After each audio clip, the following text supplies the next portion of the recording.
3 ժամը 17-ից սկսած Ղարաբաղի ադրբեջանական հակամարտությունների շփման գծի ողջ երկարությամբ հակառակորդը սկսել է տարբեր դրամաչափի ականանետերից արկակոծման ենթարկել պաշտպանության բանակի մարտական հենակետերը։ Հատկապես ինտենսիվ կրակոցներ են արձանագրվել առաջնային գծի հյուսիս-արևելյան Մարտակերտի եւ հյուսիսային Թալիշի ուղղություններում, որոնց ընթացքում հակառակորդը 82 մմ-անոց ականանետերից արձակել է 116 արկ։ Հատկանշական է, որ հակառակորդը իր սովորության համաձայն շտապել է շփման գծում իրադրությունն ապակայունացնելու իր քայլերը բարթել Ղարաբաղյան կողմի վրա, ինչը իրականությանը չի համապատասխանում։ Պաշտպանության բանակի առաջապահ զորամասերը հիմնականում պահպանում են կրակի դադարեցման պայմանավորվածությունը եւ պատասխան գործողությունների դիմում միայն խիստ անհրաժեշտության դեպքում, թիրախ ընտրելով բացառապես հակառակորդի կրակակետերը։ 3 կեսօրից հետո Ղարաբաղի ադրբեջանական հակամարտությունների շփման գծում ստեղծված լարվածությունը պահպանվել է նաև մայիսի լույս 14-ի գիշերը։ Հակառակորդը շարունակել է խախտել կրակի դադարեցման պայմանավորվածությունը։ 53 արկ արձակվել է 60,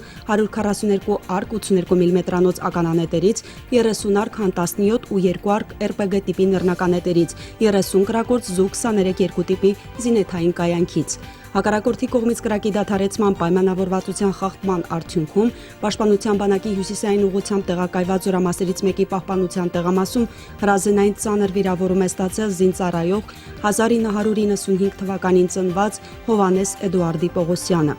Պաշտպանության բանակի առաջապահ զորամասերի կողմից ձեռնարկված պատասխան գործողությունների արդյունքում հակառակորդի ակտիվությունը ճնշվել է։ Արցախի պաշտպանունակության ամրապնդման շարունակական գործընթացում այս օրերի մեծ ներդրում են ունենում նաև սփյուռքահայ մեր հայրենակիցները։ 3 երեկոյան Արցախ է հասել Ֆրանսիայից ժամանած հերթական խումբը, ովքեր ներկայացնում են Փարիզում եւ քաղաքի արվարձաներում ապրող մի քանի անհատների։ Պատվիրակությանը 3 ընդունել է վարչապետ Արայիկ Հարությունյանը, հանդիպմանը մասնակցում էր պաշտպանության նախարար Լևոն Մնացականյանը։ Գործադիրի ղեկավարն իր երախտագիտությունն է փոխանցել հայ համայնքի ներկայացուցիչներին, ովքեր եւս մեկ անգամ հաստատել են հայկական երկրորդ հանրապետության կողքին կանգնելու պատրաստակամությունը։ Բացի պաշտպանության բանակին անհրաժեշտ սարքավորումներից, Ֆրանսիայի համայնքը նաեւ իր բարոյական աջակցություններ բերել արցախահայությանը։ Նման նախաձեռնություններն առաջիկայում շարունակական կլինեն։ Համայնքը շատ ստապվեց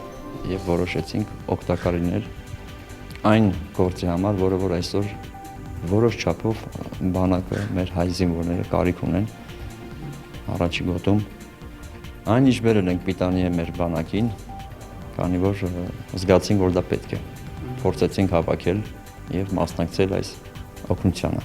Կազմակերպեցինք որոշ անձանց կողմից գումարներ, որոշ հիմնարկների կողմից իրանք միանգամից փոխանցումներ, որովհետեւ իմաստը ոչ թե գումար հավաքելն է, իմաստը միանգամից հավաքվել այն ինչ որ մենք ուզում ենք։ Գումարային հավաքույթ չէր։ Բայց շնորհակալ ենք մեր համայնքին, ովքեր կարողացան մեր հետ մեր թիկունքին լինել եւ մասնակցել այս ակցիային։ Ես իմ կողմից սա առաջինը չի, սա առաջնային չի։ Կփորձենք ինչքան կարող ենք նորից օգտակար լինել։ Ապրիլի 2-ից 5-ը պատերազմական միայն 4 օրվա ընթացքում ոչնչացված ադրբեջանցիներից Ռազմինֆոյի անձնակազմը պարզել է 94-ի ինքնությունը։ Սա չի նշանակում, որ Ադրբեջանի զինուժի կորուստների ընդհանուր թիվն է 94։ Այսքան զինծառայողի մասին հստակ ու հավաստի տվյալներ է ձեռք բերել մասնագիտացված կայքը։ 42-ը ժամկետային զինծառայողներ են, 31-ը ենթասպա, հետախույզներ եւ հատուկ ջոկատայիններ, 21-ը սպա, 4-ը կապիտան, 8-ը ավագ լեյտենանտ, 1-ը լեյտենանտ։ Ադրբեջանի պաշտպանության նախարարությունը պաշտոնապես հայտնել է ընդամենը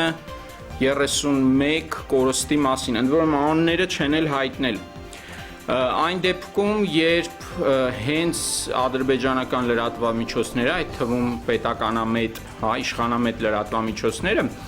նույնիսկ իրանք 89 թաղման մասին հաղորդել են։ Այսինքն կա ինֆորմացիա, կա տեսագրություններ, կա լուսանկարներ, արդեն նաև կան այդ գերեզմանակարերը։ Ադրբեջանը կորուստները թաքցնում է օրենքի մակարդակով։ Արգելված է ոչ միայն անունները, այլև թիվը հրապարակել։ Այսուհանդերձ ընդդիմադիր լրատվամիջոցներից, սոցիալական ցանցերից եւ այլ աղբյուրներից Ռազմինֆոն գտնում է ոչնչացված ադրբեջանցիների տվյալները։ Վերլուծելով նախորդ տարիների թվերը, եզրակացնում են, եթե 94-ի տվյալը հնարավոր է եղել պարզել, ուրեմն ադրբեջանցի զոհերի թիվը առնվազն 300 է։ Մինչև իրենց պաշտպանության նախարարության կողմից որևէ տեղեկատվություն տրամադրելը, արդեն իսկ սոցիալական ցանցերում ադրբեջանական օգտատերերը նշում էին բազմաթիվ զոհերի մասին։ Մասնավորապես հիշում եմ դեպք կար, երբ որ մեկը նշում էր, որ Հորադիզից իր բարեկամ սպան ասում է, որ բազմաթիվ սպաներ են զոհվել, ընդհանուր առմամբ 14 զինվորական, որոնցից շուրջ 10 սպաներ։ Սակայն մինչև օրվա երկրորդ կեսը, նույնիսկ մինչև երեկո Ադրբեջանի պաշտպանության նախարարությունը եւ առհասարակ